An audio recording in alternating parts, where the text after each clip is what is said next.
Then अगर आप मेहनत कर रहे हो, बड़े आप फोकस्ड हो, आप डेडिकेटेड हो, आपका डिसिप्लिन अच्छा है, ठीक है, आप टाइम वेस्ट नहीं करते हो, आपकी स्ट्रैटेजी काफ़ी अच्छी है, तो आपको सरकारी नौकरी लेने से कोई नहीं रोक सकता। 2016 से और मैंने जो है अब तक टोटल 100 से ऊपर मैं सरकारी एग्ज़ाम्स दे चुका हूँ। जिस दिन मेरा एग्ज़ाम होता था, मैं उस दिन के लिए मैं एग्ज़ाम देने के बाद मैं उस दिन कुछ नहीं करता था। वो मेरा एक दिन ऐसा होता था जिस दिन मैं अपने आप को एक रिवार्ड के रूप में मैं एग्ज़ाम जी। देने के बाद दोस्तों के साथ इधर-उधर घूमने चला गया, मैं कुछ खाने-पीने चला गया या कहीं मूवी देखने चले गए, वो मैं एक अपना रिवार्ड के रूप में रखता था।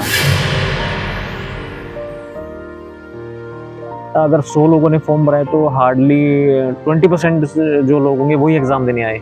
तो उसमें इतनी कट ऑफ भी नहीं गई और वो मेरा एग्ज़ाम ही मतलब बड़ी ईज़िली क्रैक हो गया वो मेरा एग्ज़ाम। तो मैंने बड़ी अच्छी तैयारी कर रखी थी, मैं सीजीएल के अंदर भी था, मैं एसएससी के अंदर भी था डिवोटेड, तो मैंने बड़ा अच्छा मेरा वो बैकअप बना हुआ था।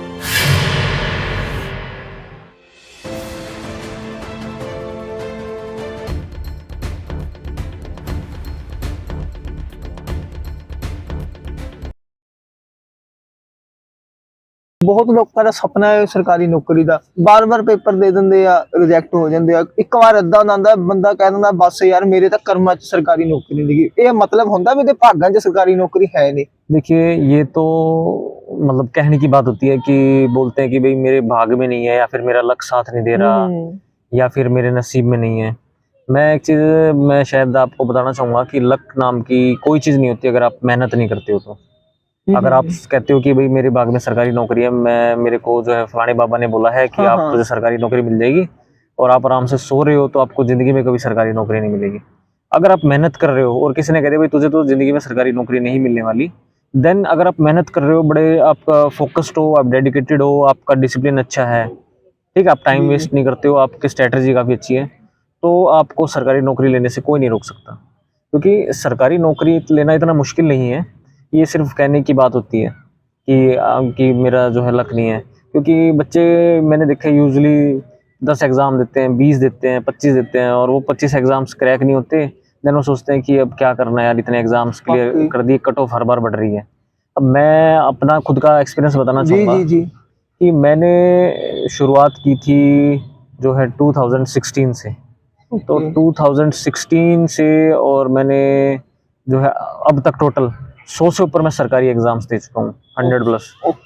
मेरी भी स्टार्टिंग में जब थे एग्ज़ाम्स थे वो मेरे क्रैक नहीं होते थे। हुँ, हुँ, हुँ। मतलब मैंने जैसे ਹੁਣ तक ਤੁਸੀਂ 100 पेपर दे चुके हैं सरकारी। ऑलमोस्ट मैंने पूरा ऐसा डाटा तो नहीं है, नहीं मतलब लेकिन रफली से मान के चलो रफ आपको एस्टिमेट पता। अगर मैं देखूँ हाँ, तो हाँ। मैंने क्योंकि मैं अपने हर एग्ज़ाम का जो है अपना एप्लीकेशन नंबर और मैं पासवर्ड जो मैं एक डायरी के अंदर लिखता था, ओके। क्योंकि मुझे ये देखना पड़ता था कि मेरा कोई एग्ज़ाम क्लैश ना हो जाए। जब हुँ, मैं हुँ, हुँ। अपने पढ़ता था, तो मैंने एक डायरी बना रखी थी जिसमें मैं एप्लीकेशन नंबर लिखता था अपना, उसका पासवर्ड ये लिखता बात था सही है, लोग सबसे ज़्यादा वही भूल जाते हैं। और उसके बाद मैं नीचे लिखता था कि एग्ज़ाम का डेट क्या है, हाँ, हाँ, हाँ। ताकि जब मैं नेक्स्ट कोई फॉर्म भरूँगा, तो उसकी नोटिफ़िकेशन में पहले ऑलरेडी डेट रहती है। मैक्सिमम एग्ज़ाम्स की नोटिफ़िकेशंस के अंदर डेट मेंशन रहती है। हाँ, हाँ। तो मेरी कोई डेट क्लैश ना हो जाए कि अगर मेरी कोई डेट क्लैश हो रही है तो मेरे फॉर्म के पैसे भी खराब हो जाएँगे, वाक़ई। ठीक है? और अगर मेरा दोनों में से डेट क्लैश भी हो रही है तो मेरे को बेटर अपॉर्च्युनिटी कहाँ मिलेगी कि भई ये एग्ज़ाम्स के अंदर मुझे चांस ज़्यादा है क्रैक होने के, तो मैं वो भी फ़िल कर देता था।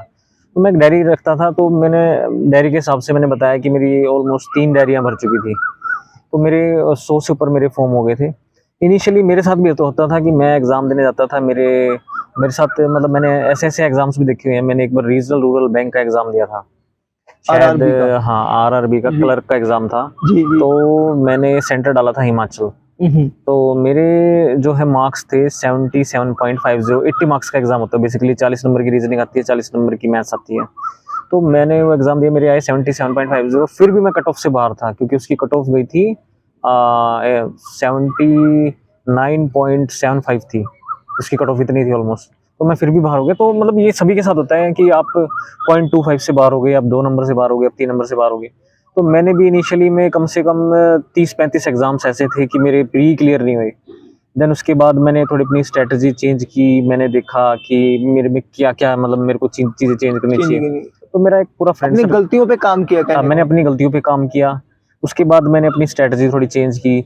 फिर मैं थोड़ा फ़ोकस्ड रहा, मैंने डिसिप्लिन के साथ काम किया। मैंने एक भी दिन ऐसा नहीं छोड़ा कि मतलब मेरा जो छूट जाए कोई, कि भई जैसे मैं पूरे 1 वीक पढ़ रहा हूँ, मैं 4 दिन का मेरा कहीं गैप बन गया, मैं दोस्तों के साथ घूमने चला गया या मैं मान लो 3 दिन के लिए मैं कहीं और चला गया, तो मैंने क्या किया, मैं पूरा फोकस था कि मेरे को हटना ही नहीं है। जिस दिन मेरा एग्जाम होता था, जिस दिन मेरा एग्जाम होता था, मैं उस दिन के लिए, मैं एग्जाम देने के बाद मैं उस दिन कुछ नहीं करता था। वो मेरा एक दिन ऐसा होता था जिस दिन मैं अपने आप को एक रिवार्ड के रूप में, मैं एग्जाम देने के बाद दोस्तों के साथ इधर उधर घूमने चला गया, मैं कुछ खाने पीने चला गया या कोई मूवी देखने चले गए, वो मैं एक अपना रिवार्ड के रूप में रखता था, सिर्फ वो एक दिन। एक दिन हाँ। उसके बाद फिर से मैं नेक्स्ट डे मैं अपना वही flow आपने में डायरी तो रहता लगाई था। रखी थी भी, अगला भाई मेरा पेपर ये वाला हाँ, तो आने मेरा वाला मुझे रहता था कि अगला मेरा एग्जाम ये है, है।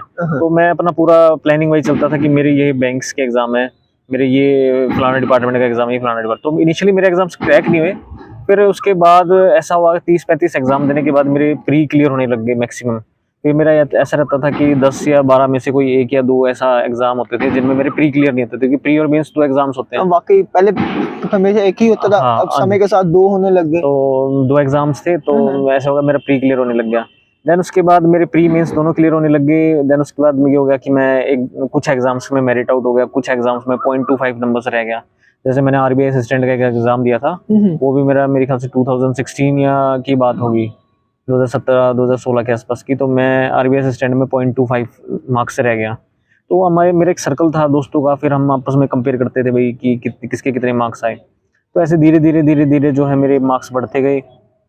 फिर मेरी जो है सबसे पहले मेरी जॉब लगी वो केंद्रीय विद्यालय में लगी एज ए क्लर्क। हाँ। वो मेरी शुरुआत थी लाइफ की, वो भी एक मेरे लिए एक इत्तेफाक था, क्योंकि मैंने वो फॉर्म फिल किया तो वो बात थी 2012 की, और वो भी मेरा एक फ्रेंड है जिसने बोला था कि मैं कीवीएस का एग्जाम भर रहा हूँ एज ए एलडीसी क्लर्क का। तो उस टाइम मुझे कोई इंटरेस्ट नहीं था गवर्नमेंट जॉब में, क्योंकि मैं बीटेक कर रहा था और मेरा हाँ, बीटेक का शायद 2nd ईयर या 3rd ईयर था। उस समय सर वैसे इंजीनियरिंग का बड़ा क्रेज था। इंजीनियरिंग का क्रेज था, और मैं जस्ट 2009 के अंदर मैं एनडी की एसएसबी दे के आया था। तो मेरा एक ही मेन टारगेट था कि मुझे आर्मी के अंदर ही जाना है। अच्छा। तो मैंने जस्ट रैंडमली, मेरे फ्रेंड था उसने कहा कि मैं भर देता हूँ, कोई बात नहीं तेरा फॉर्म, तो उसने मेरा फॉर्म भर दिया। हाँ। और जैसे जैसे मेरी बीटेक पास आउट हुआ मैं, देन उसके बाद मैंने एसएसबीज भी दी, मैंने 9 एसएसबी दी कम से कम आर्मी की। 9 एसएसबी। हाँ, 9 एसएसबी दी। मेरा जो मैंने पहले एनडी की एसएसबी दी थी उसमें मैं कॉन्फ्रेंस आउट हो गया। उसके बाद मैंने अगली सारी एसएसबी मेरी इलाहाबाद में हुई, पहली वाली मेरी देहरादून में थी, ठीक है। मैं सभी में स्क्रीन आउट हो गया। ओके। मतलब मेरा सिलेक्शन नहीं हुआ किसी में भी। मन नहीं टूटा फिर? मन तो चलो थोड़ा टूटता है इंसान का, फिर गिरे हौसला भी उठे टूट जाता गिरे है। उठे। हाँ, फिर मेरा उसके बाद मेरे नी में एक लिगामेंट था, वो उसमें टेयरिंग हो गई। उसकी वजह से मैं आर्मी में परमानेंटली अनफिट हो गया, तो मैं आर्मी ज्वाइन कर ही नहीं सकता था। तो थोड़ा इंसान का मन टूट जाता है कि ये मेरी ड्रीम जॉब जो मुझे चाहिए थी वो उसके लिए मैं कभी अप्लाई नहीं कर सकता। तो देन वो केवीएस का वो मेरी पहली एंट्री थी, 2012 में मैंने फॉर्म फिल किया। तो उसका एग्ज़ाम मुझे ध्यान नहीं, एक्चुअली मैं शायद 2014 में था या पता नहीं 13 में था। वो एग्ज़ाम पहली बार हुआ, पर वो मास स्केल पे लीक हो गया एग्ज़ाम। वो लीक होने की वजह से केवीएस का एग्ज़ाम कैंसिल हो गया। देन वो रीशेड्यूल किया गया 2015 में। देन वो फिर दोबारा लीक हो गया। देन वो रीशेड्यूल किया गया 2016 में। तो वो जब रीशेड्यूल किया गया तो 2 बार रीशेड्यूल करने के बाद थर्ड टाइम, क्योंकि वैकेंसीज 2012 में बहुत कम लोग भरते थे और आधे लोगों को तो एप्लीकेशन नंबर भी याद नहीं थे। वाकई। तो मोस्टली ये था कि रेशियो ये था कि अगर 100 लोगों ने फॉर्म भरा है तो हार्डली 20% जो लोग होंगे वही एग्ज़ाम देने आए। तो उसमें इतनी कट ऑफ भी नहीं गई और वो मेरा एग्ज़ाम ही मतलब बड़ी इजीली क्रैक हो गया वो मेरा एग्ज़ाम। मतलब मेरी बड़ी कम तैयारी थी। मैं ये नहीं कहना चाहूँगा कि मेरी बहुत अच्छी तैयारी थी, मेरी तैयारी ओके थी। मतलब मैं एक एवरेज स्टूडेंट था, पर मेरा वो एग्ज़ाम मतलब क्लियर आपका हो गया। स्टडी का पैटर्न चल रहा था, पढ़ रहे थे और हाँ। इस वजह से भी हो सकता है। हाँ, वो मेरा स्टडी का कंटिन्यू जैसे पैटर्न था। एलडीसी का थोड़ा एग्जाम भी उस हाँ। समय थोड़ा उस टाइम पे लेवल मैं जो थोड़ा है मैंने जैसे मैं अपना बीटेक मैंने पास आउट की, मैं थोड़ा एसएससी की तैयारी में लग गया था। तो 2014 की बात है जब मैं बीटेक मैंने जस्ट पास आउट की थी। जी जी। उस टाइम पे एसएससी सीजीएल की कट ऑफ 100 मार्क्स की जाती थी, मतलब 96 98 100 इतने अप्रोक्स इतनी रहती थी। हाँ, तो 100 पार कभी नहीं की। 200 नंबर का एग्जाम होता था जी वो। जी जी। तो 100 से ऊपर कभी कट ऑफ जनरल की गई ही नहीं 2014 तक। 14। ये उसके बाद जो है धीरे धीरे कट ऑफ जो है इंक्रीज होनी शुरू हुई, और इंक्रीज होते होते अभी आप देखोगे जनरली अभी 2022-21 के अप्रोक्स तो कट ऑफ जो है सीजीएल की वो 150 प्लस जा रही है। तो अब बच्चों का स्टडी का पैटर्न भी चेंज हो गया। तो जब मैं केवीएस के अंदर मैं घुसा तो वो एक मेरे लिए एक अपॉर्चुनिटी थी। तो मैंने पहली बार वहाँ अपनी लाइफ की शुरुआत की as a LDC clerk. Then उसके बाद जो है मैंने क्या किया, उसके साथ ही मैंने एसएससी सीएचएसएल का एक फॉर्म भरा हुआ था और सीजीएल का फॉर्म भरा हुआ था। तो सीजीएल के अंदर मैंने मेरे टायर 1 टायर 2 दोनों क्लियर हो गए, क्योंकि मेरी मैथ्स जो है स्टार्टिंग से स्ट्रॉन्ग रही है। मतलब मेरा मैथ्स मेरा फेवरेट सब्जेक्ट है, रीजनिंग मेरी एबिलिटी है। अगर आप की जनरल आईक्यू लेवल ठीक है, आपको पता है कि मतलब कि आप समझ सकते हो चीज़ों को, वाकई तो बहुत जल्दी आप मोस्टली फैसला ले सकते हो आप उस चीज़ों फैसला अब ले सकते हो बड़ी है, तो मोस्टली लोगों का ना रीजनिंग एबिलिटी इजीली सुधर जाती है। तो वो मेरा मेरा स्ट्रॉन्ग पार्ट था, मेरी रीजनिंग, मेरा मैथ्स। जनरल अवेयरनेस में अप टू डेट रहता था क्योंकि मैं न्यूज़पेपर पढ़ता था और साथ ही साथ मैं मंथली मैगजीन्स कवर कर लेता था। मैं एक बार रीडिंग जरूर करता था उन्हें, ताकि एग्जाम्स से पहले मेरे जो ध्यान रहता था, क्योंकि आप जब भी आप रीडिंग करते हो करंट अफेयर की, तो अगर आप कुछ दिन पहले रीडिंग कर रहे हो और एग्जाम से एक दिन पहले भी रीडिंग कर लेते हो, आपका एक रिवीजन हो जाता है।